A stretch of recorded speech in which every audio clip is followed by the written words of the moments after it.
Ladies and gentlemen, the President of the United States and Dr. Jill Biden, accompanied by the 44th President of the United States, Barack Obama, and Mrs. Michelle Obama.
Mr. President, Dr. Biden, President Obama, Mrs. Obama, ladies and gentlemen, welcome to this ceremony. I'm John Rogers, the chairman of the White House Historical Association, and on behalf of the women and men of the association, I'm thrilled to celebrate with all of you the presentation of two magnificent American portraits today to honor and commemorate the indelible legacy of our 44th President and First Lady. Mrs. Obama, President Obama, it is a privilege to be able to carry forward this time-honored tradition of unveiling the official portraits and welcome them to the White House to be forever accessible and viewed by the public on these historic walls. Since its founding in 1961 by First Lady Jacqueline Kennedy, the White House Historical Association has been of service and our privilege to be able to acquire official portraits of those who previously were missing from the White House collection and to commission all of the portraits on record of each president and first lady since our founding. Surviving the modern era of photography and film and technology, few mediums can transport us with such immediacy and intimacy than the American portrait, capturing at once the power, the restraint, the courage, and the beauty of the human spirit. The portraits of our first family stand apart, each a painstaking exploration of a singular person, a human life conveyed in still, otherwise ever in motion and fulfilling the obligations to their oath.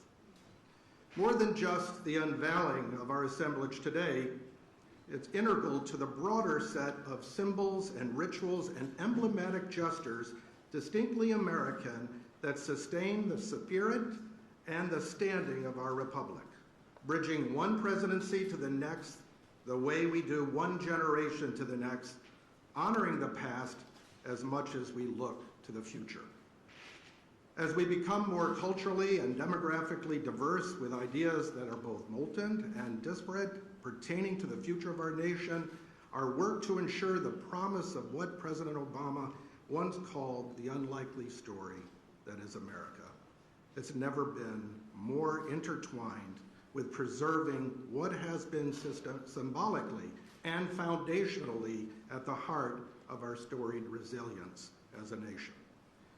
And in this way, today is a reminder that America is governed not by a disconnected series of presidents, but rather by the enduring presidency. And within the greater story that's told by the 43 other portraits, we boldly celebrate their contrast and their confluence, certainly artistically, but also as distinguished chapters in the American narrative. And notably today, as the first Black American first family at 1600 Pennsylvania Avenue, and with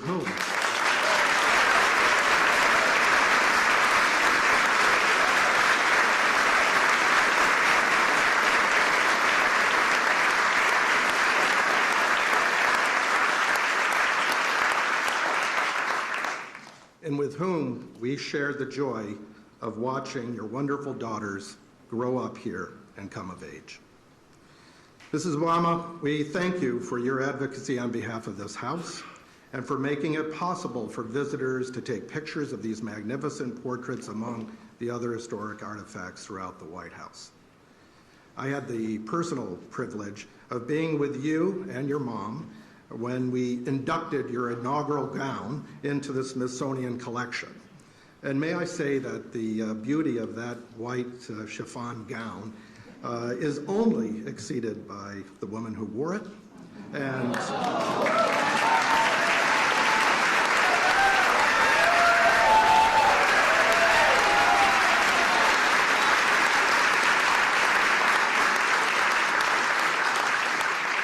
whose spirit is captured in this portrait.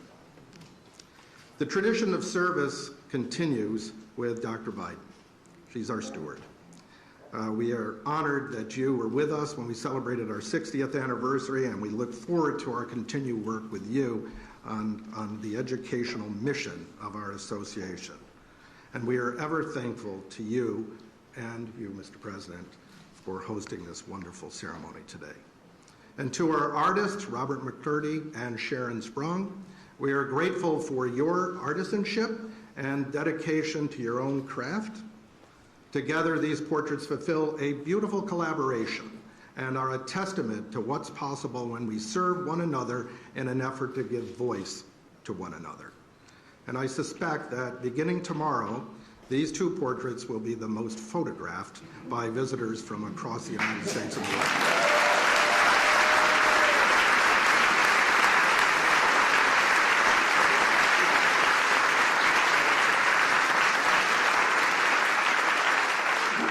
And it's now my pleasure to introduce an admirer of great institutions and national treasures, the President of the United States of America.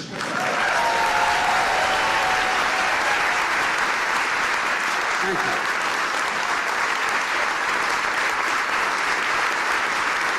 Thank you, thank you, thank you. Thank you.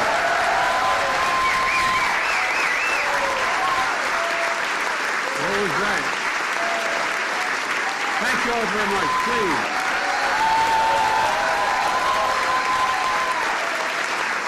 Thank you, thank you, thank you. Please. Thank you, John Rogers and the White House Historical Society. Barack and Michelle, welcome home.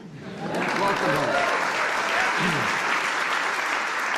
Jill and I and Kamala and Doug are honored to host you and so many friends who have been part of this incredible journey.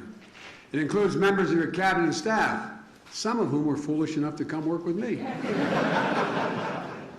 And there's someone else that I'd like to acknowledge tonight, Mrs. Robinson. This is your house as well.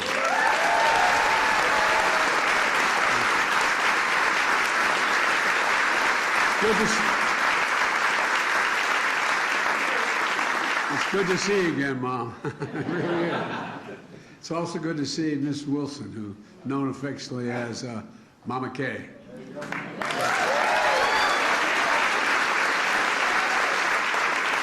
One of your best friends and Malia and Sasha's godmother.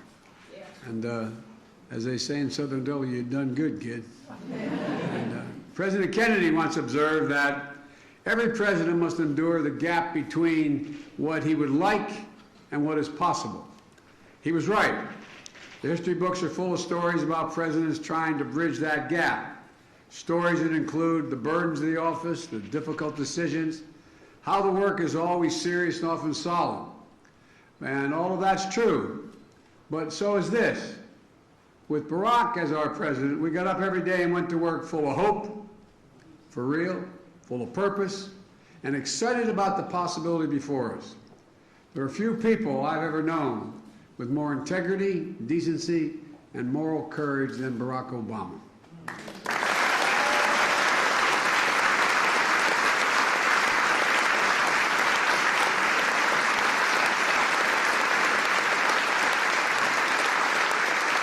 Mr. President, nothing could have prepared me better or more to become President of the United States than be at your side for 8 years. And I mean that from the bottom of my heart.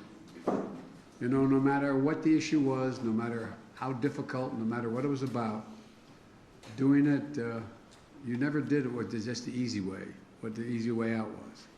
It was never about doing it that way. It was always about doing what was right, literally. You know, just go down the list of historic presidencies. He never gave up on the simple truth that health care was a right for all Americans. When so many were telling him, including me at one point, take the compromise, take a compromise. We weren't sure we could get anything done on ACA. Think about the compromise. You refused. You went big. And now the Affordable Care Act is there permanently, and it's even being improved on.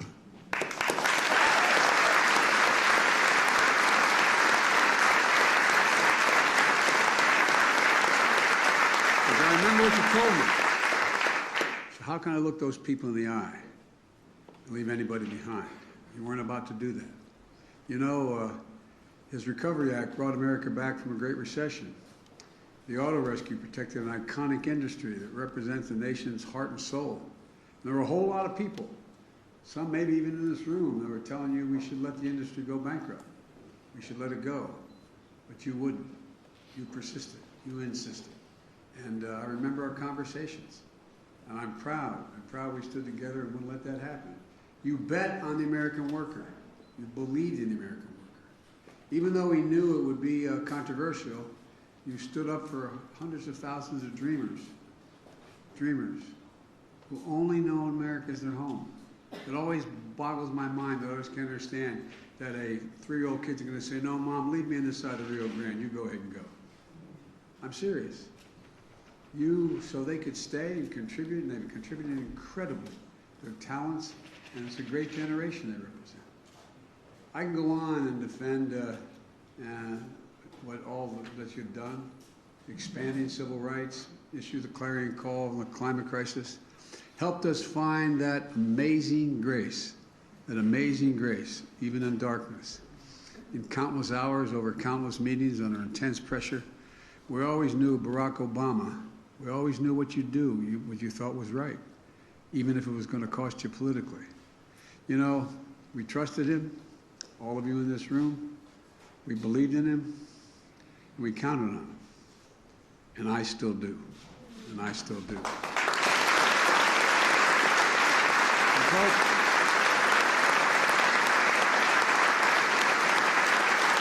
President, that's why the country elected you twice.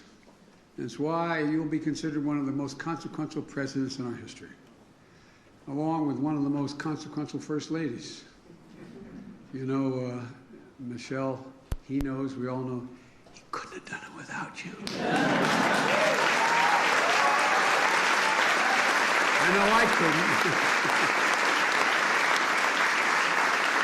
In fact, during our week, we had lunch once a week, every week, come hell or high water. And everybody wondered all the important things we talked about. Probably 40% of the time we talked about family. We most talked about our girls and my grandchildren and my children. You embodied dignity beyond measure, Michelle.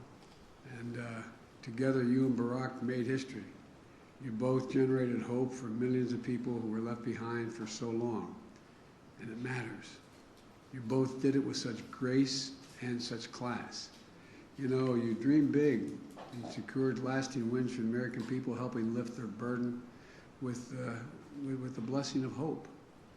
It was so underestimated, the notion of just having hope. This is a gift of the Obama presidency to the country and to history. It's a gift I felt personally.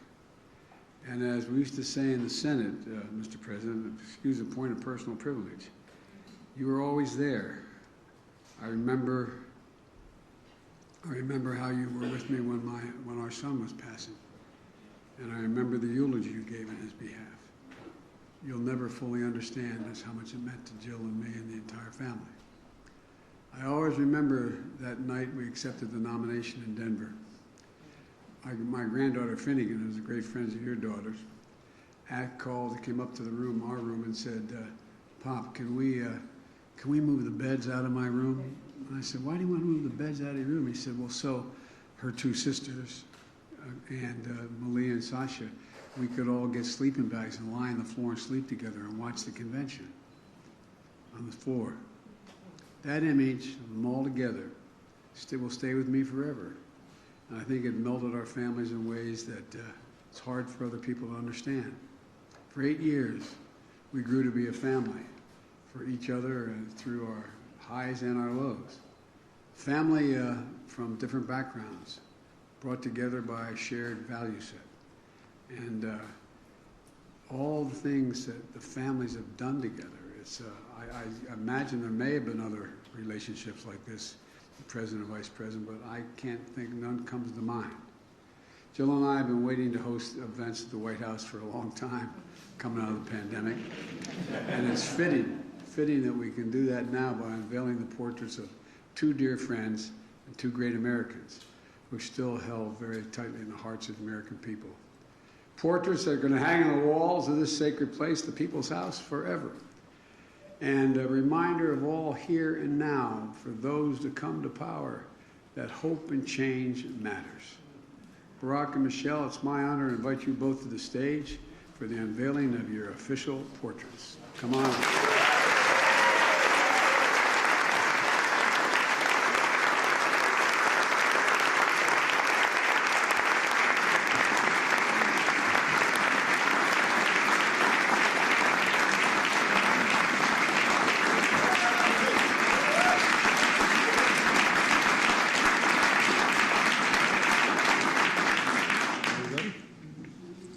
Yes? Okay.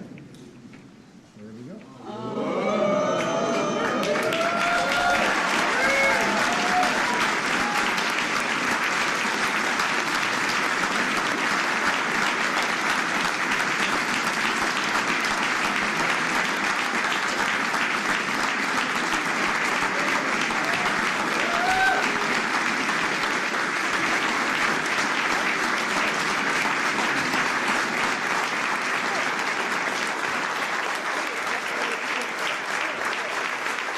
Thank you so much. Thank you, everybody. Thank you. Thank you. Thank you so much. Please, everybody have a seat.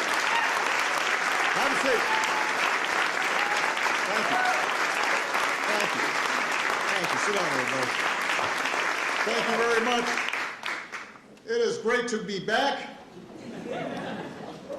President and Dr. Biden, Vice President Harris, and Second Gentleman Emhoff, thank you so much for your hospitality. Thanks for letting us invite a few friends to the White House. We will try not to tear up the place.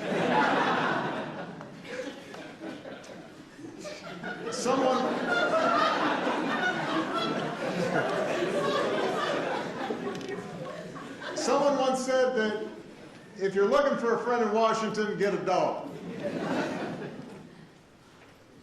Our family was lucky enough to have two wonderful dogs. But I was even luckier to have a chance to spend 8 years working day and night with a man who became a true partner and a true friend. Joe, it is now America's good fortune to have you as president. You guided us.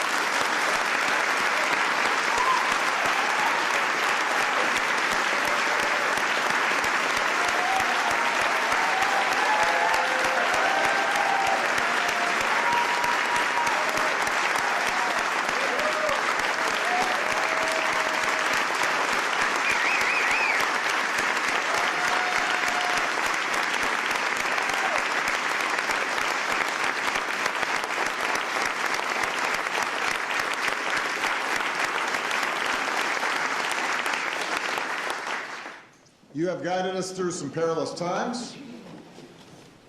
You've built on and gone beyond the work we all did together.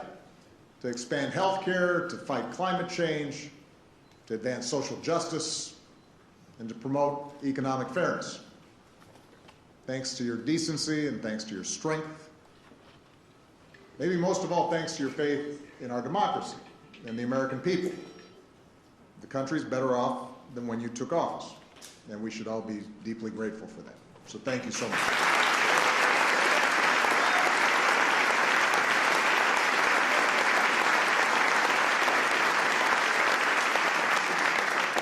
To all the former Obama-Biden staffers who are here in person, some of you are watching at home, thank you for being a part of this. When people ask me what I miss most about the White House years, it is not Air Force One that I talk about, although I miss Air Force One.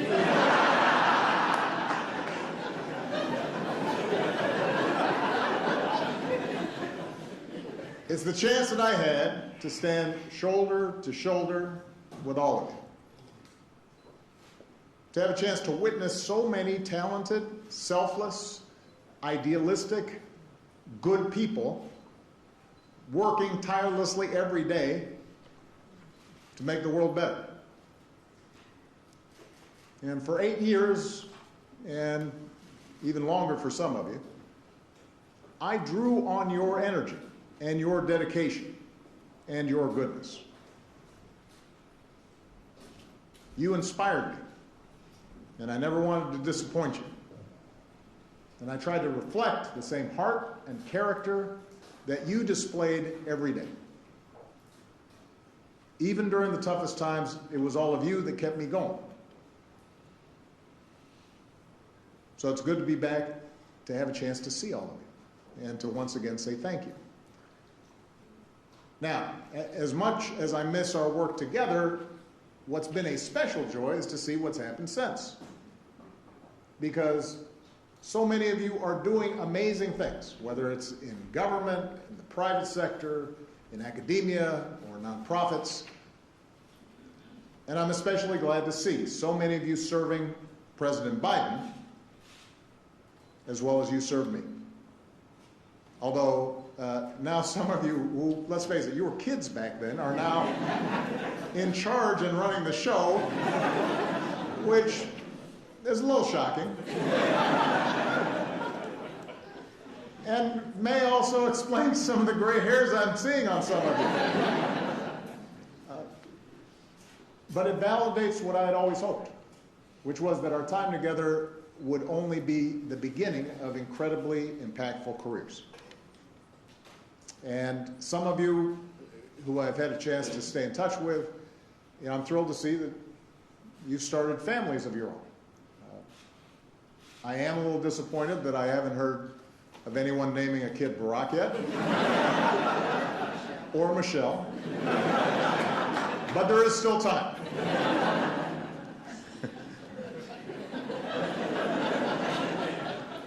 Finally, I want to say a special thanks to the White House staff. We had a chance to see them right beforehand.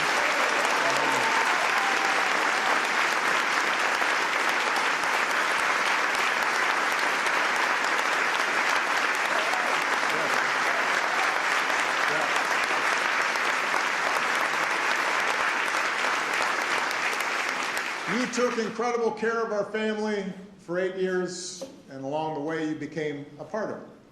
And we have not ever forgotten the kindness that you showed us. Now, when Michelle and I had our portraits unveiled at the National Portrait Gallery a few years back, I said that as far as I could tell, no one in my family tree had ever sat for a portrait before. I certainly had not. And now all of a sudden we've done it twice. But these portraits have a special significance because, as Joe mentioned, they will hang in the White House alongside portraits of other presidents and first ladies dating back to George and Martha. So it was important to find the right people to paint them. I want to thank Sharon Sprung for capturing everything I love about Michelle. Her grace, her intelligence, and the fact that she's fine.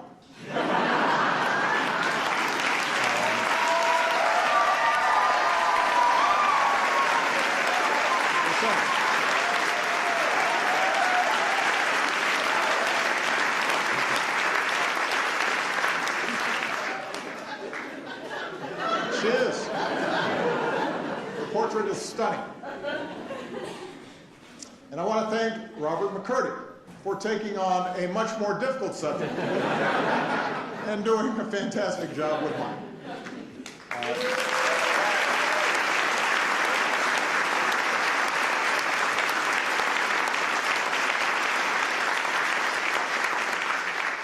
Robert is known for his paintings of public figures: Toni Morrison, the Dalai Lama, Nelson Mandela, Muhammad Ali. But what I love about Robert's work is that he paints people exactly the way they are, for better or worse. He captures every wrinkle on your face, every crease in your shirt. You'll note that he refused to hide any of my gray hairs, refused my request to make my ears smaller.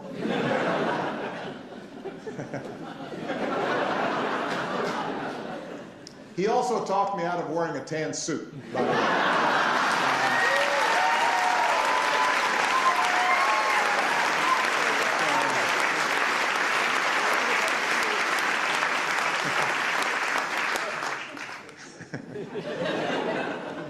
His work is so precise that at first glance it looks like a photograph. And Robert also paints his subjects looking straight ahead. So it feels like you're face to face, forming a connection. And that appealed to me, in part because presidents so often get airbrushed, even take on a mythical status, especially after you've gone, and people forget all the stuff they didn't like about you. But what you realize when you're sitting behind that desk, and what I want people to remember about Michelle and me, is that presidents and first ladies are human beings like everyone else. We have our gifts, we have our flaws. You've all experienced mine. We have good days and bad days. We feel the same joy and sadness, frustration and hope. And while it takes a certain amount of self-confidence to be president, there are nights where we lie awake, wondering if this or that decision was the right one. I've always described the presidency as a relay race. You take the baton from someone, you run your leg as hard and as well as you can, and then you hand it off to someone else, knowing that your work will be incomplete. The portraits hanging in the White House chronicle the runners in that race. Each of us tasked with trying to bring the country we love closer to its highest aspirations. And when future generations walk these halls and look up at these portraits, I hope they get a better, honest sense of who Michelle and I were. And I hope they leave with a deeper understanding that if we could make it here, maybe they can too. They can do remarkable things too. Now, it is my pleasure to introduce someone who needs no introduction. Michelle was the best thing about living in the White House, and let me tell you, the pastry chefs here deliver delicious pies on request. So that is saying something.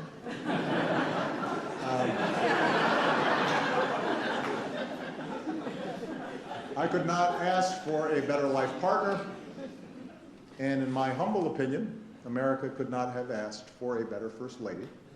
Please give it up for Michelle Obama.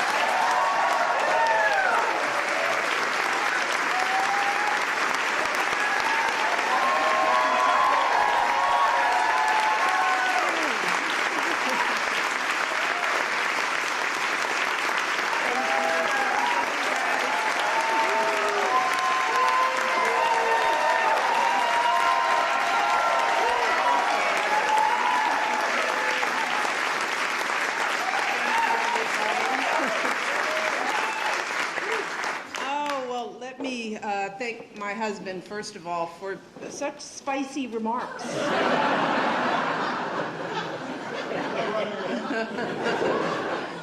And of course, thank you to Joe and Jill, President Biden, and First Lady Jill Biden.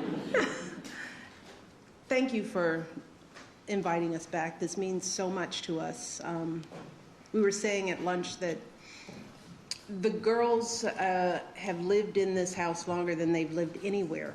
And so this, as odd of a home as this can be, as wonderful as it can be, it is a special place because we raised our girls here. And it means so much to come back to friends and to be able to spend time talking about our girls. And so I am grateful to both of you for the work that you're doing, the love that you're showing us, our staff, and the work that you're doing for this country. Thank you so much.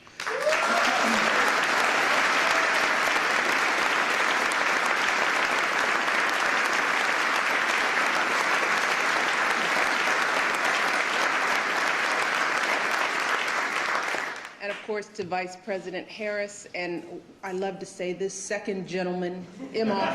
Let's say it again, second gentleman. You're doing a great job.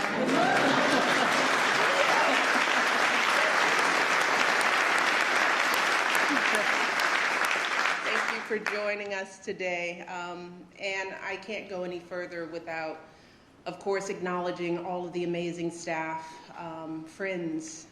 You're more than staff, you're friends, you're family to us, particularly the people who've been part of my team over the years.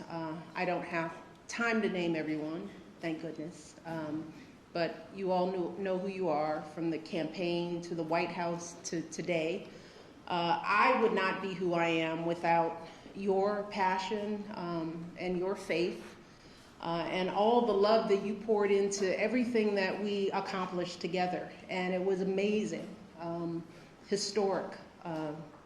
What did Sam Cass used to say? Unprecedented. You all mean the world to me. And I mean that from the bottom of my heart. So thank you. Proud of you, proud of the work that you've done, proud of what you're doing. I also want to take the time to recognize the resident staff. As Barack said, you guys made this a home. We snatched up a few of you all and took you with us. But for those of you who we couldn't bring, we miss you so much. We miss you so much. The best part about this house was you all. So it's so good to see you, and you all look good, so good.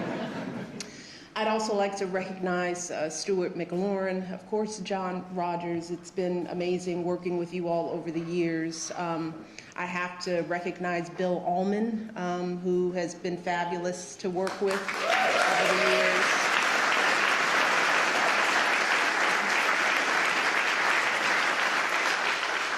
And of course, Thelma Golden and my dear friend Michael Smith for their...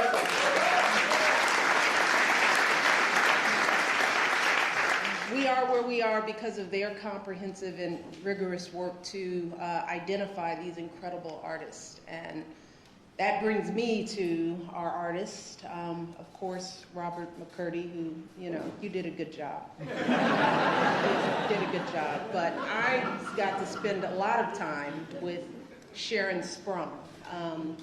And Sharon now joins a small but mighty group of women who've painted an official portrait here at the White House.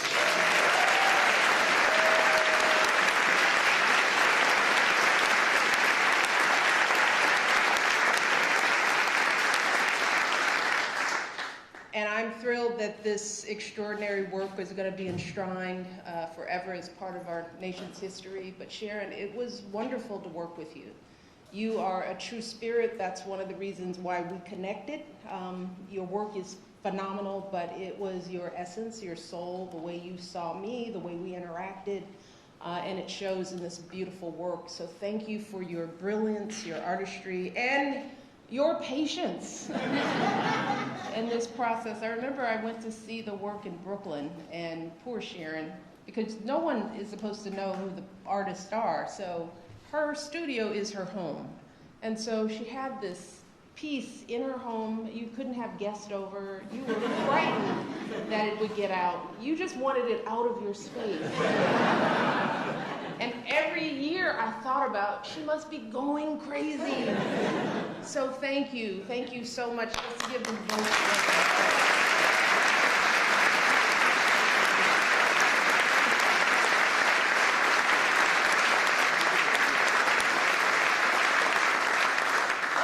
Believe it or not, it is still a bit odd for me to stand in this historic space, see this big, beautiful painting staring back at me.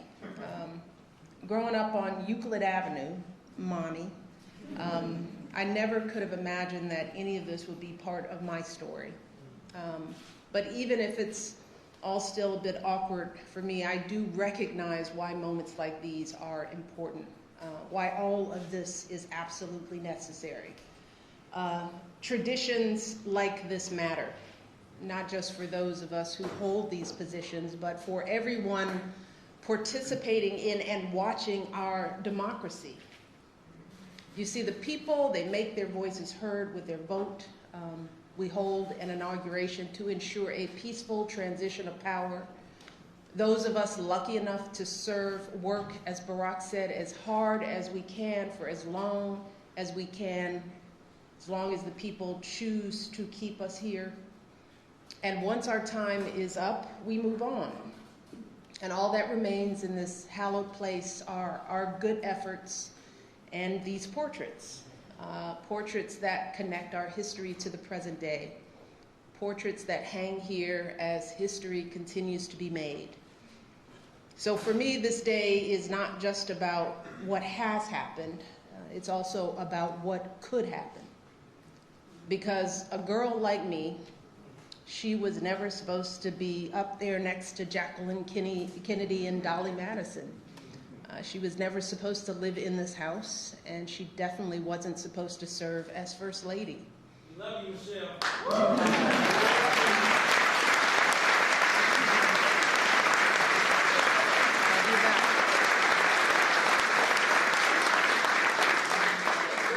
But I've always wondered, where does that supposed to come from? Who determines it? And too often in this country, people feel like they have to look a certain way or act a certain way to fit in, that they have to make a lot of money or come from a certain group or class or faith in order to matter. But what we're looking at today, a portrait of a biracial kid with an unusual name and the daughter of a water pump operator and a stay-at-home mom. What we are seeing is a reminder that there's a place for everyone in this country.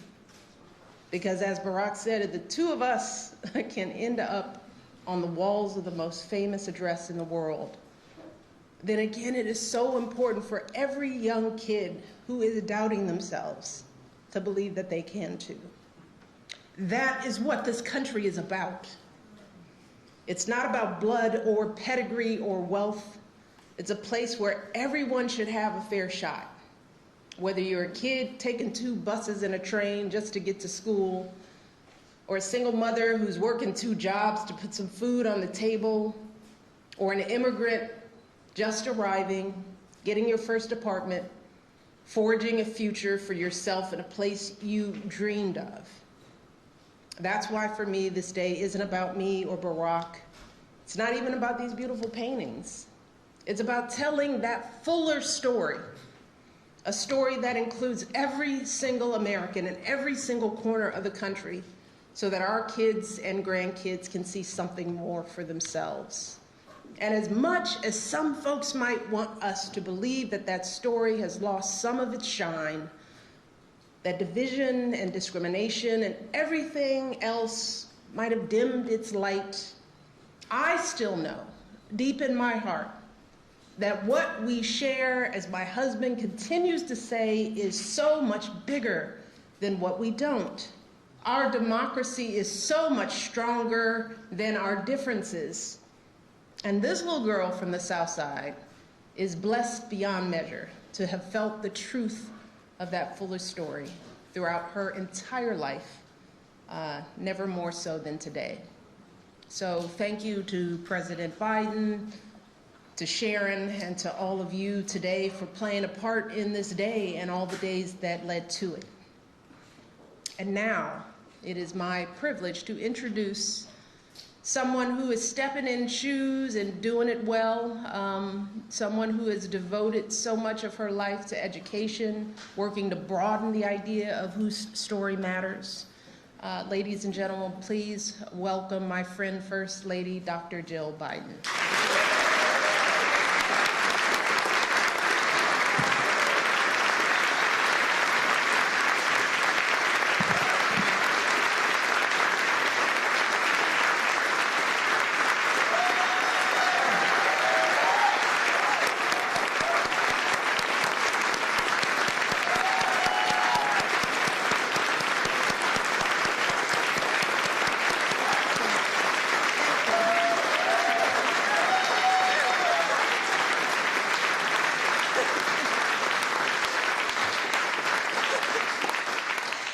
Joe, honestly, everybody stood with Joe.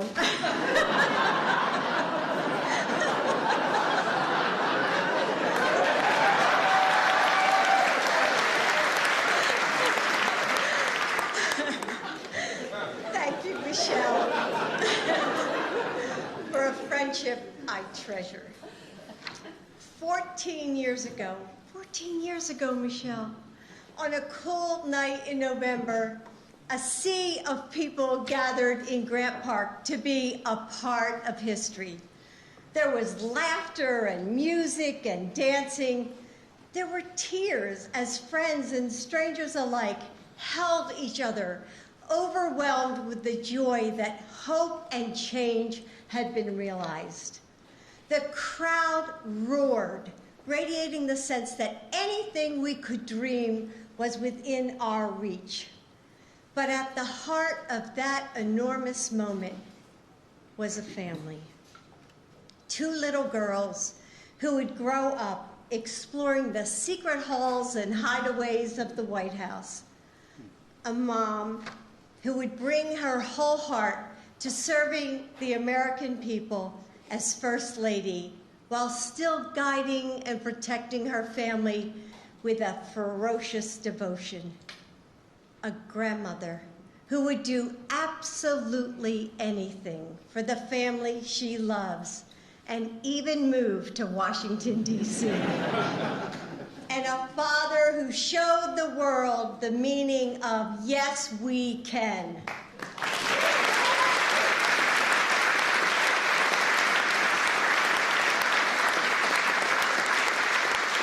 For Joe and me and our entire family, standing on that stage next to you was like waking up in a new world, a place where, with hard work, anything was possible. And it wasn't just the Bidens. So many of you were also there. You remember how it felt. It was magic, wasn't it? That night, your family connected us all. And our family, the Obama-Biden team, every one of you who were fired up and ready to go, together, we changed the course of this country forever. And when I look at these portraits, I see family.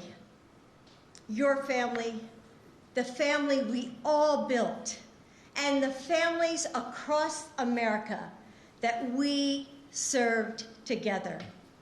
I see love, joy, and fellowship, and we are honored to hang them today and share them with the world. So thank you for being with us. And now please join us in the State Dining Room for a reception. Thank you for being here.